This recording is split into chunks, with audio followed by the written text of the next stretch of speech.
Okey, hai semua. Hari ini kita akan masuk topik yang baru iaitu bab 8, jenis dan kemajuan pengangkutan di Asia. Okey, bab ini kamu boleh bandingkan dengan bab yang kita belajar, bab 5 iaitu pengangkutan di Malaysia. Okey, kita akan lihat kita lihat dahulu benua Asia. Okey, ini adalah kawasan yang kita akan belajarlah. Okey, pengangkutan di kawasan ini. Lihat dulu jenis pengangkutan di Asia. Okey, kita ada 3 jenis pengangkutan di Asia iaitu darat, udara dan air. Okey, bagi pengangkutan darat, kita akan belajar berkenaan dengan landasan kereta api sahaja. Okey, pengangkutan darat. Okey, kebanyakan negara di Asia mempunyai landasan kereta api. Contohnya seperti kereta api di India. Okey, di India, jaringan landasan kereta api adalah terbanyak sekali di dunia. Okey, di mana panjang landasan adalah lebih daripada 60,000 kilometer. Ini sangat luas, sangat besar. Okey, kenapa landasan kereta api ini sangat banyak di India? Kerana kebanyakan penduduk di India, mereka banyak menggunakan kereta api kerana tambang dia lebih murah dan digunakan secara meluas lah, kerana India adalah negara yang sibuk. Jadi laluan jalan raya itu sangat sesak. Jadi ada di antara mereka yang menggunakan kereta api. Okey, kemudian di landasan kereta api ini mereka dapat memberi peluang pekerjaan kepada lebih daripada 1 juta penduduk di India. Okey, kita lihat. Ini contoh landasan kereta api di India lah. Sangat sibuk. Okey, ramai orang yang menggunakan perkhidmatan ini. Okey, ini contoh yang kamu boleh lihat. Ini adalah laluan kereta api lah di India. Okey, yang kedua kita lihat landasan kereta api Trans-Siberian. Okey, ini adalah terdapat di Rusia. Okey, sepanjang kira-kira 9,288 kilometer. Okey, lebih sedikit kurang daripada India lah. Okey, landasan ini menganjur daripada Moskow ke Vladivostok. Okey, kita lihat contoh. Ini adalah landasan kereta api tersebut. Ini adalah laluan yang berwarna purple. Ini adalah laluan Trans-Siberian. Okey, di Rusia. Okey, yang ketiga Shinkansen. Shinkansen ini dikenal dengan kereta api berkelajuan tinggi ataupun kita sebut sebagai bullet train. Okey, kenapa? Kerana kereta api Shinkansen ini adalah paling cekap dan efisien di Jepun, iaitu kelajuan dia adalah lebih daripada 320 km per jam. Okey, sangat laju. Ini adalah tahun 2016, tapi kini ada yang telah diketahui bahawa mereka telah mencipta kelajuan yang lebih daripada kelajuan 320 km. Okey. Okey, ini contoh. Dia nampak lebih cantik dan menarik. Okay, ini adalah laluan-laluan Shinkansen. Okey, kemudian kereta api berkelajuan tinggi di Korea Selatan. Okey, panjang landasan ini adalah seperti meliputi kawasan Seo, Wonju, Gangneung, Gyeongbu, Honam. Okey, ini adalah kawasan dia. Dan kelajuan ini adalah sebanyak 350 km per jam. So, dia pun sangat laju. Okey, ini adalah contoh kereta api di Korea Selatan. Ini adalah laluan dia. Lebih sistematik. Okey, kemudian landasan kereta api berkelajuan tinggi di Beijing, Shanghai.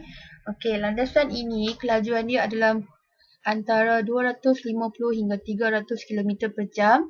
Jadi dengan kelajuan ini, dia dapat memendekkan masa perjalanan daripada Beijing ke Shanghai.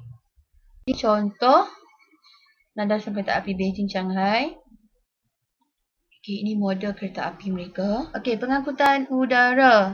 Lapangan terbang merupakan pintu masuk utama ke semua negara. Okey, kalau kita nak pergi ke sesebuah negara, lapangan terbang, airport ini adalah merupakan pintu masuk yang utama. Jadi, negara di Asia mempunyai lapangan terbang. Antaranya adalah di lapangan terbang antarabangsa Domodedovo, Moskow di Rusia. Okey, lapangan terbang ini merupakan lapangan terbang yang terbesar di Rusia dan dia mengendalikan seramai 28.5 juta penumpang setahun. Okey, ini adalah rekod untuk tahun 2016. Sekarang ini adalah lebih lah. Okey, ini contoh dia. Moskow. Okey, yang kedua, lapangan terbang antarabangsa Dubai. Lapangan terbang antarabangsa ini adalah merupakan yang paling tersibuk di dunia kerana dia mengendalikan 83.6 juta penumpang setahun. Dan lapangan terbang ini telah mendapat anugerah perkhidmatan terbaik. Contoh, Dubai Airport. Okey. Ini kawasan dalam dia. Okay, yang ketiga, lapangan terbang antarabangsa Kuala Lumpur. Jadi Kuala Lumpur, negara kita merupakan lapangan terbang yang tersibuk juga kerana dia mengendalikan lebih daripada 50 juta penumpang setahun. Okay. Jadi disebabkan itu negara kita telah membina lapangan terbang antarabangsa yang kedua lah. Okay, kerana penumpang yang terlalu ramai. Ini contoh KLIA. Okay. Okay, yang keempat, lapangan terbang antarabangsa Chengdu di China. Okay, lapangan terbang antarabangsa ini mengendalikan 46 juta penumpang setahun. Lihat. Okay, pada pandangan atas. Okay, lapangan terbang antarabangsa Tokyo merupakan salah satu daripada dua lapangan terbang utama di Greater Tokyo dan mengendalikan lebih daripada 80 juta penumpang setahun. So, dia antara yang tersibuk di dunia juga. Ini adalah lapangan terbang Tokyo. Okey, kita lihat lapangan terbang Hong Kong. Lapangan terbang antarabangsa Hong Kong ini adalah unik kerana tapaknya adalah wujud daripada hasil penambakan laut. Maksudnya kawasan tapak dia asal adalah laut tetapi telah ditambahkan tanah, ditambak dan dibina lapangan terbang. Okey, itu menyebabkan dia adalah unik. Kemudian lapangan terbang ini telah mengendalikan seramai 70.5 juta penumpang setahun. Ini adalah contoh lapangan terbang antarabangsa. Kita lihat lapangan terbang antarabangsa Changi. Changi ini adalah merupakan lapangan terbang antarabangsa yang terbaik di dunia, iaitu terletak di Singapura. Telah mengendalikan seramai 58 juta penumpang setahun.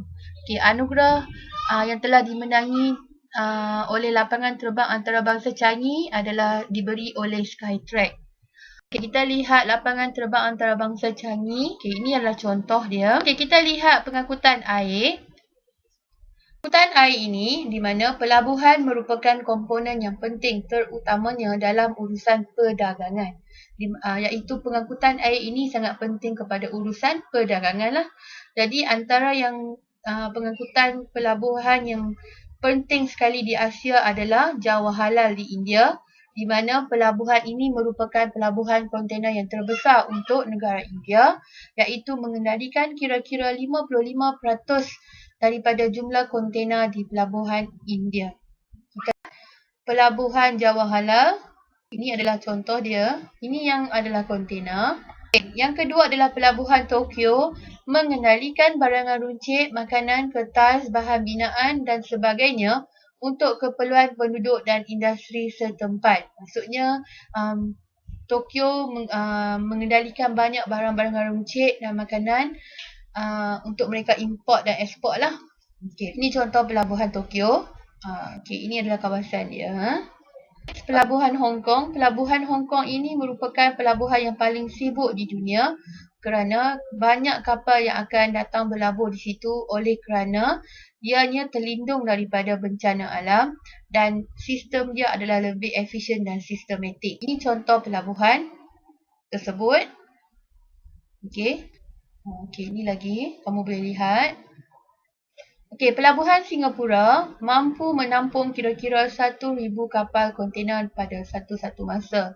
Okey, walaupun pelabuhan kontena ini, walaupun Singapura ini merupakan negara yang lebih kecil berbanding Malaysia, tapi kawasan pelabuhan Singapura ini adalah luas, di mana dia boleh menampung kira-kira 1,000 kapal untuk datang berlabuh dalam satu masa. Boleh lihat kat sini. Maksudnya dia sangat luas lah. Okey, ini pelabuhan Singapura. Okey. Kita stop sampai di sini. Kita akan jumpa lagi pada next lesson. Topik yang seterusnya pada hari yang lain. Okey, terima kasih.